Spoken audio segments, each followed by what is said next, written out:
Career Post. Today we will see about something new about the Post Office Regulations 2024 that has been released recently, and this will have an impact on the products and services that will be displayed in the India Post website. We will see the new changes in 2025 now.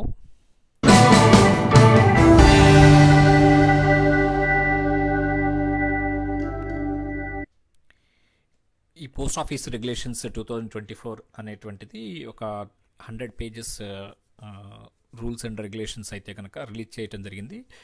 ఈ rules and regulations అన్నీ కూడా 16/12/2024 నుంచి effect అవుతాయి అన్నమాట.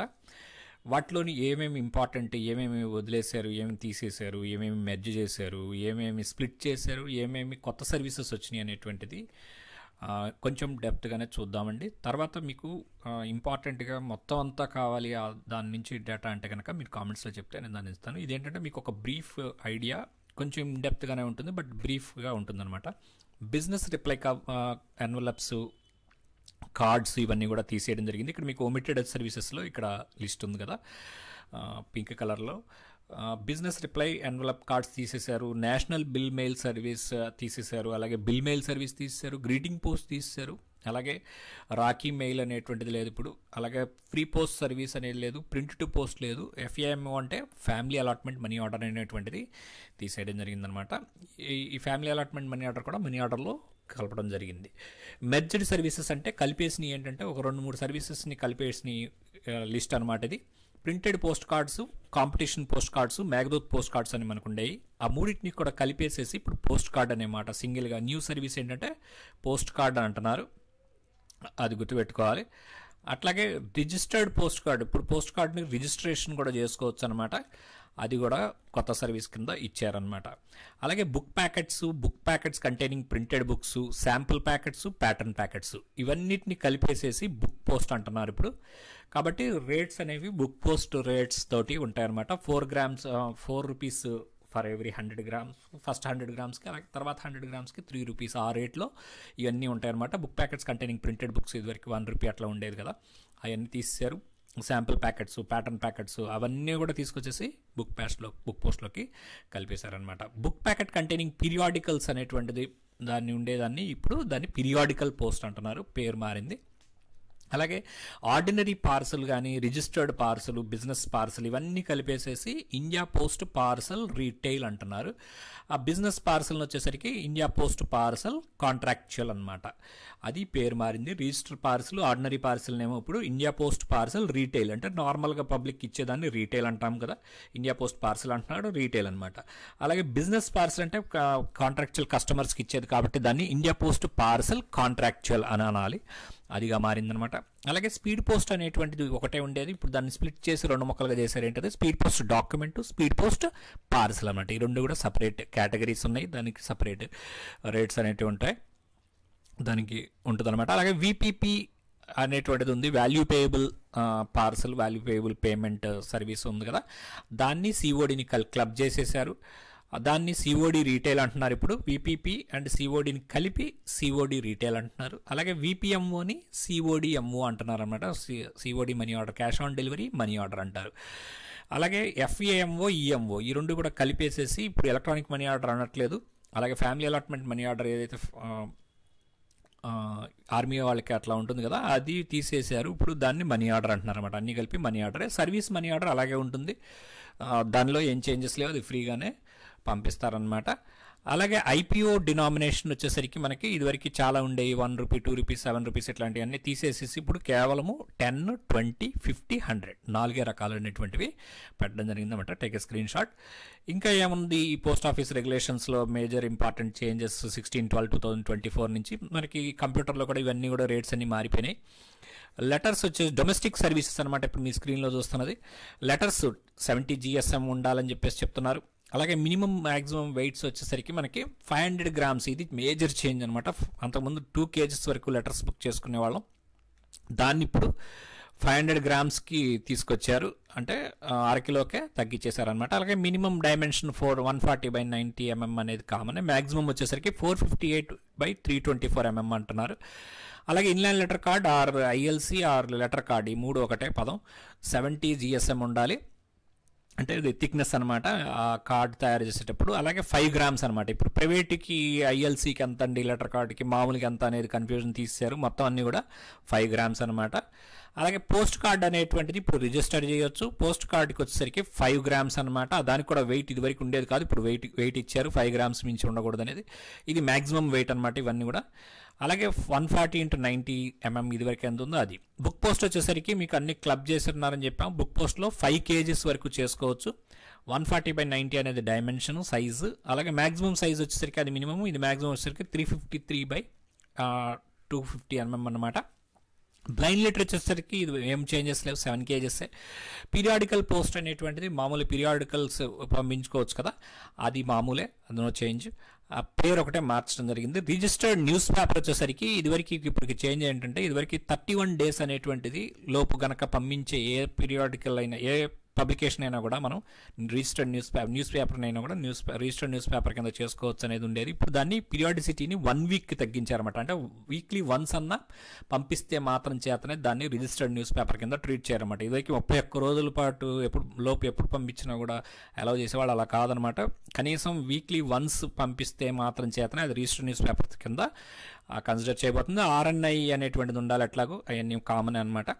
అలాగే parcel post వచ్చేసరికి ఇప్పుడు minimum maximum 2 పెట్టారు. 2 కూడా చేంజ్ చేయడం జరిగింది. చూసారండి, మినిమం అనేది ఇదివరకు ఉండేది కాదు, ఇప్పుడు 500 grams అనేది మినిమం ఉండాలి. మ్యాక్సిమం వచ్చేసరికి 35 kgs. ఇదివరకు ఇది 20 grams ఉండేది, ఇప్పుడు దాన్ని 35 kgs వరకు చేశారు. 140x90 అనేది సైజ్ మినిమం డైమెన్షను.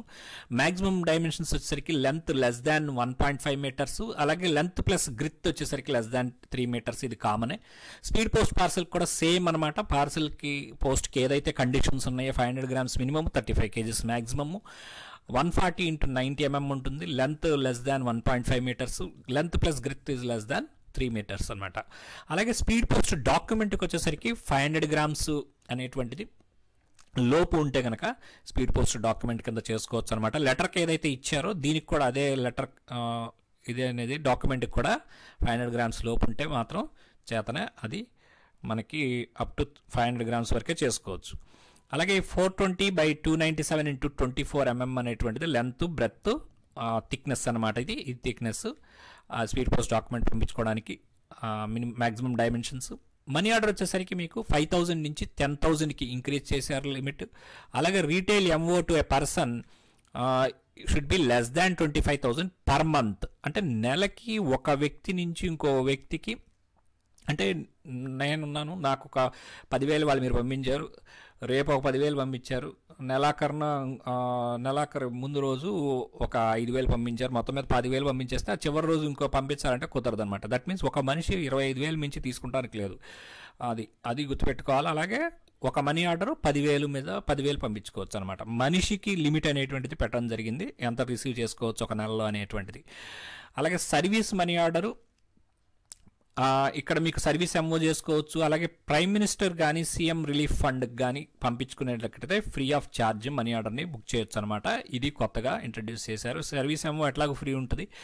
ఇక్కడ PM రిలీఫ్ ఫండ్ కానీ CM రిలీఫ్ ఫండ్ కానీ ఇట్లాంటివి ఏదన్నా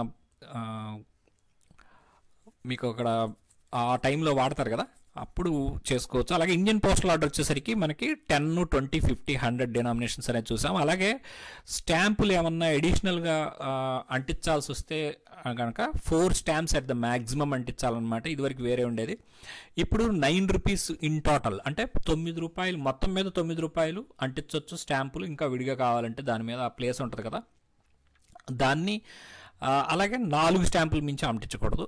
మొత్తం మీద ఇంకొక కండిషన్ ఏంటంటే మొత్తం మీద value of the postal order 100 రూపాయలు మించి ఉండకూడదు అనమాట. అది ఒకటి గుర్తుపెట్టుకోవాలి. So this is the domestic సంబంధించి. ఇక ఇంటర్నేషనల్ సంబంధించి కనుక చూస్తే కనుక లెటర్ వచ్చేసరికి 2 kgs ఇంటర్నేషనల్ మెయిల్. ఏరోగ్రామ్ వచ్చేసరికి మీకు 110x220 mm అనేటువంటిది సైజు ఉండాలి. పోస్ట్ కార్డ్ వచ్చేసరికి 140x90 mm, 120x235 mm అనమాట సైజు. స్మాల్ ప్యాకెట్స్ వచ్చేసరికి మినిమం కూడా పెట్టడం జరిగింది, 100 grams to 2 kgs అనమాట. ఇది ఇంపార్టెంట్ చేంజ్. అలాగే 140x90 అది common dimensions. Literature for blind అనేది 7 kgs. ప్రింటెడ్ పేపర్స్ వచ్చేసరికి కూడా మినిమం పెట్టారు 20 grams to 2 kgs అనమాట. ఇది గుర్తుపెట్టుకోవాలి. స్మాల్ ప్యాకెట్స్కి ప్రింటెడ్ ప్యాకెట్స్కి రెండింటికి కూడా 2 kg, లెటర్కి కూడా 2 kg, ఇవన్నీ కూడా ITPSకి కూడా 2 kg. కానీ స్మాల్ ప్యాకెట్స్కి మినిమం వచ్చేసరికి 100 grams, ప్రింటెడ్ పేపర్స్కి వచ్చేసరికి 20 grams అనమాట. ప్రింటెడ్ పేపర్స్ అంటే ఏం లేదు, న్యూస్ పేపర్సే జనరల్గా. రిజిస్టర్డ్ న్యూస్ పేపర్స్ మనకి ఎట్లయితే ఉంటుందో అక్కడ కూడా ఆ ప్రింటెడ్ పేపర్స్, న్యూస్ పేపర్స్ పంపించుకోవచ్చు అనమాట.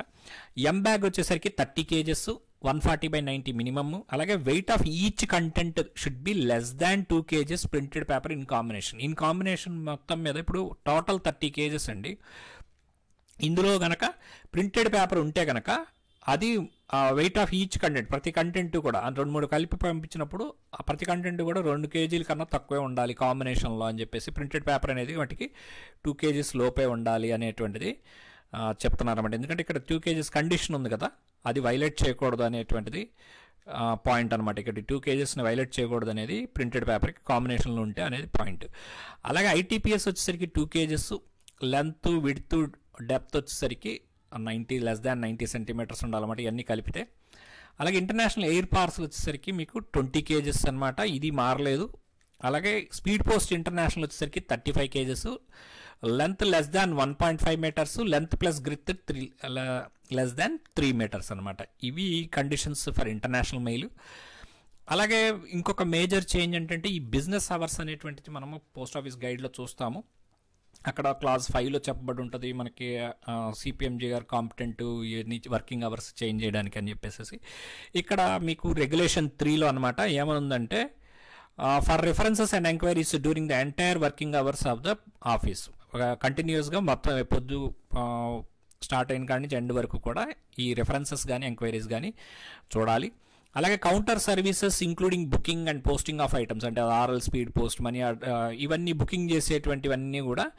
అలాగే premium collections of insurance premiums అంటే PLI, RPLI ఇవన్నీ కూడా 6 hours పాటు చేయాలి స్టార్ట్ అయిన దగ్గర నుంచి, ఆఫీస్ మొదలైన దగ్గర నుంచి. అలాగే money order remittance, electronic money order or Indian postal order, ఇది 6 hours అనమాట. అలాగే ఎక్సెట్రా ఇవన్నీ మనీ రెమిటెన్సెస్ ఇవన్నీ కూడా 6 hours. అలాగే సేవింగ్స్ బ్యాంక్ కూడా 6 hours, savings bank, saving certificates ఇవన్నీ. అంటే మొత్తం మీద ఏదైనా కూడా కౌంటర్ అవర్స్ అనేటువంటివి 6 hours ఇన్ జనరల్ చేసేసారు. రెఫరెన్సెస్ అండ్ ఎంక్వైరీస్ మట్టికి ఎంటైర్ వర్కింగ్ అవర్స్ అనేటువంటిది ఉందన్నమాట, అది గుర్తుపెట్టుకోవాలి. అలాగే దీనికి సంబంధించినటువంటి ఇంపార్టెంట్ ఇంకోటి ఏంటంటే ఈ యొక్క వర్కింగ్ బిజినెస్ అవర్స్ని పోస్ట్ ఆఫీసెస్ సంబంధించి ఎవరి జ్యూరిస్డిక్షన్లో వాళ్ళే ఫిక్స్ చేయొచ్చు. అంటే for example head of the circle కానీ, PMG గారు కానీ, డివిజనల్ హెడ్స్ కానీ వాళ్ళ business hours of post office వాళ్ళ జ్యూరిస్డిక్షన్లో ఉన్నాయి, వాళ్ళు ఫిక్స్ చేయొచ్చు అనమాట. డివిజనల్ హెడ్ వాళ్ళ కింద ఉన్నటువంటి పోస్ట్ ఆఫీసులకు అన్నిటికి కూడా ఆయనే ఫిక్స్ చేస్తారు. అలాగే BOకి వచ్చేసరికి మ్యాక్సిమం 5 hours, ఇదేం చేంజ్ లేదు. ఇక్కడ how should post office business hours be managed అనేటువంటిది ఇంకా ఒక కండిషన్ ఉందన్నమాట. అదేంటంటే నార్మల్ అవర్స్ వచ్చేసరికి ఎవరిది వాళ్ళు ఫిక్స్ చేసుకుంటారు. కానీ HOC అండ్ PMG అంటే RO, head of the region and head of the circle మట్టికి సండేస్ అండ్ హాలిడేస్లో ఎంత టైం ఉండాలి, specify business hours on Sundays and holidays కానీ ఏమన్నా ఆ రోజు ఓపెన్ చేయాలా అనేటువంటి పవర్ ఇప్పుడు head of the circle and PMGకి ఇవ్వడం జరిగిందనమాట. ఎంతసేపు ఉంచాలి, సండేస్ అండ్ హాలిడేస్లో పనిచేయాలా వద్దా పర్టికులర్ ఆఫీస్ అనేటువంటిది. ఇదివరకు DG పోస్ట్ 8:30 వరకు ఎక్స్టెండ్ చేయొచ్చు అనేటువంటిది ఉంది, అది తీసేసి ఇప్పుడు హెడ్ ఆఫ్ ద సర్కిల్ కానీ హెడ్ ఆఫ్ ద రీజియన్ కానీ వాళ్ళు సండేస్ అండ్ హాలిడేస్లో ఎటువంటి ట్రాన్సాక్షన్స్ చేయాలి, ఎంతసేపు చేయాలి, కైండ్ ఆఫ్ ట్రాన్సాక్షన్స్ ఇక్కడ మీరు చూస్తే కనుక ఎటువంటి ట్రాన్సాక్షన్స్ చేయాలి, ఎంతసేపు చేయాలి, ఆ రోజు ఉంచాలా, కీప్ దమ్ ఓపెనా కాదా పోస్ట్ ఆఫీస్లో అనేటువంటిది డిసైడ్ చేయొచ్చు. అలాగే maximum number of times to be tendered for booking and ensures equitable service. ఇక్కడ ఎన్నిసార్లు ఒక కౌంటర్లో ఎన్ని RLs తీసుకోవచ్చు, లేకపోతే ఒక స్పీడ్ పోస్ట్ ఎన్ని తీసుకోవచ్చు, అట్లాంటివి కూడా సెట్ చేయొచ్చు అనమాట. అది సెట్ చేయాలనే ఏం లేదు, సెట్ చేయటానికైతే అధికారం వాళ్ళకి ఇవ్వడం జరిగిందనమాట. ఇవన్నీ కూడా ఫిక్సేషన్ ఆఫ్ బిజినెస్ అవర్స్కి సంబంధించి. ఇక్కడ ఈ ఫైన్ ట్యూన్ తేడా ఏంటి అంటే కనుక ఈ మూడు ఉన్నదేమో జనరల్గా పోస్ట్ ఆఫీసులకి బిజినెస్ అవర్స్ ఫిక్స్ చేసేది వాళ్ళ జ్యూరిస్డిక్షన్లో ఎవరు కాల్ చేసుకుంటారు అంటే PMG ఆఫీస్కి PMG గారు చేసుకుంటారు, హెడ్ ఆఫ్ ద సర్కిల్కి CPMG ఆఫీస్ CPMG గారు చేసుకుంటారు, డివిజనల్ హెడ్కి వాళ్ళ డివిజన్లో ఉన్నటువంటి ఆఫీసులు అన్నిటి చేసుకుంటారు. అట్లా ఏదైనా కానీ ఏదైనా పోస్ట్ ఆఫీస్ మార్చాలంటే ఆటోమేటిక్గా పిఎంజీ గారికి ఉంటుంది పవర్, హెడ్ సిపిఎంజీ గారికి కూడా ఉంటుంది. కాబట్టి జనరల్గా మనం డివిజన్లో ఇప్పుడు ఎవరు ఫిక్స్ చేస్తారంటే కనుక డివిజన్ హెడ్ అనేది చెప్పవచ్చు అనమాట. సో అది కాకుండా మరి ఇక్కడ ఈ కిందది ఏంటంటే కనుక ఇది హాలిడేస్ సంబంధించి, ఇదివరకు డీజీ గారు హాలిడేస్ టైంలో ఎక్స్టెండ్ చేయొచ్చు, హాలిడేస్లో పెట్టొచ్చు, నైట్ పోస్ట్ ఆఫీస్ పెట్టొచ్చు అనే దాని కాన్సెప్ట్ని ఇక్కడ రిప్లేస్ చేసేసి అక్కడ దాకా లేకుండా సండేస్ అండ్ హాలిడేస్లో పిఎంజీ గారు కానీ సిపిఎంజీ గారు కానీ వారి కింద ఉన్న ఆఫీసులకి డిసిషన్ తీసుకోవచ్చు అనమాట. సర్కిల్లో ఎక్కడైనా సిపిఎంజీ గారు డిసిషన్ తీసుకోవచ్చు, అలాగే పిఎంజీ గారు కూడా డిసిషన్ తీసుకోవచ్చు అనమాట. ఈ సండేస్ ఓపెన్ చేసి పెట్టాలా ఏంటనేది. అలాగే స్టాంప్స్కి సంబంధించి కొన్ని ఇంపార్టెంట్ పాయింట్స్ చూద్దాం. ఎవరు కూడా ఇదివరకు మనకి హాస్పిటల్స్లో అమ్మొచ్చు అని, కొన్ని చోట్ల అమ్మొచ్చు అనేటువంటి స్టాంప్స్ ఉండేది. ఇప్పుడు ఏమీ అలా లేదు. No person or entity or institution or organisation or electronic platforms shall or distribute postage stamps or deal any other manner in postage stamps except with prior permission of the DG post. DG గారి permission లేకుండా ఎక్కడా కూడా ఒక ప్లాట్ఫామ్లో అమ్మడం కానీ, స్టాంపులు కానీ, మనుషులు కానీ, ఇన్స్టిట్యూషన్స్ కానీ, ఏదైనా ఆర్గనైజేషన్ కానీ, ఎంటిటీ కానీ ఆన్లైన్లో కానీ అమ్మకూడదు అనమాట డీజీ గారి పర్మిషన్ లేకుండా. అలాగే DG post director general shall specify the administrative instructions the philately material to be sold in the post office. ఎటువంటి ఫిలాటలీ మెటీరియల్ అమ్మాలనేటువంటిది కూడా డీజీ పోస్ట్ డిసైడ్ చేస్తారు. ఇవన్నీ కూడా బిట్లండి. డెఫినెటివ్ స్టాంప్స్ అంటే ఏంటి? Used for day to day postage needs కదా. Commemorative stamps అంటే any stamps released on the occasion అనమాట, ఏదైనా ఈవెంట్ జరిగినప్పుడు. Any citizen of India may tender a proposal for issue. Commemorative stamps కావాలని ఎవరైనా కూడా, ఒక సిటిజన్ ఎవరైనా కూడా కావాలని ప్రపోజల్ మూవ్ చేసుకోవచ్చు. Union minister of in charge of ministry of communication shall be ex officio chairperson of philately advisory committee. PAC ఉంటుంది, philatelic advisory committee. దానికి ఎక్స్ అఫీషియో చైర్పర్సన్ ఎవరు అని అడిగితే మీరు ఎంఓసి అని గుర్తుపెట్టుకోవాలి. No commemorative stamps shall be issued on a living personality. Living personality మీద commemorative stamps అనేవి ఇష్యూ చేయరనమాట.